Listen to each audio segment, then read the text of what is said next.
मोहब्बत सबके लिए सुरगुला नहीं होती। कोई नई नवेली दुल्हन एक इंतहाई मोहब्बत करने वाले शौहर के सीने से लगकर किसी ऐसे लड़के के लिए आंखें नम किए बैठी है जो उससे कभी मोहब्बत करता ही नहीं था।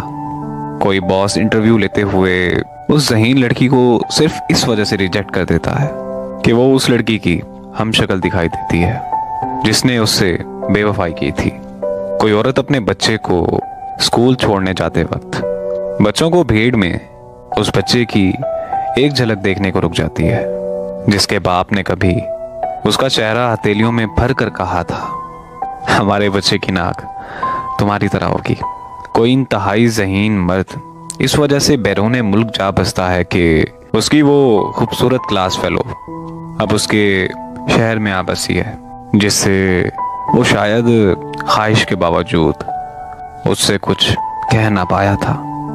और वो सही कहते हैं कि मोहब्बत सबके लिए सुरगुलाब नहीं होती। किसी कंपनी की कोई खूबसूरत मैडम उस ऑफिस में छुप कर रो रही है क्योंकि जिससे वो मोहब्बत करती है वो किसी और से शादी कर रहा है। कोई माँ अस्पताल में बैठे रोते हुए अपने उस लाडले बेटे के लिए दुआ कर रही है जिसने बेवफाई मिलने पर जहर खा ली है और वो अस्पताल में अपनी आखिरी सांसें गिन रहा है।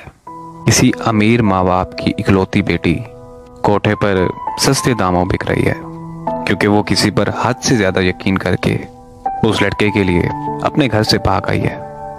किसी घर का सबसे समझदार लड़का पागल खाने जा पहुंचा है क्योंकि वो जिससे मोहब्बत करता था वो किसी और के लिए उसे छोड़ गई है। किसी इज्जतदार बाप की इज्जत नूड वेबसाइट की शान बनी हुई है क्योंकि उसकी बेटी किसी की मोहब्बत में पागल होकर अपनी हदें भूल बैठी है।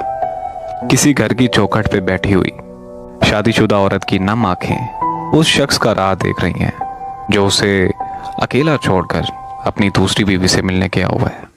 कोई गैरतमंद शख्स रेल की पटड़ी पर बैठा खुदकुशी करने वाला है क्योंकि उसकी बीवी ने किसी गैर मर्द के साथ ताल्लुक बना रखा है, उसको माशरे में उठने बैठने के काबिल नहीं छोड़ा। कोई औरत अपने 3 बच्चों समेत नहर में कूदकर जान देने वाली है क्योंकि उसके शराबी शौहर ने उसे तलाक दे दी है। किसी अदालत में कोई अनापरस्त शौहर अपनी बीवी के पांव में हाथ जोड़े बैठा है क्योंकि उसकी बीवी उससे खुला लेना चाहती है। वो सही कहते हैं कि मोहब्बत सबके लिए सुरगुलाब नहीं होती।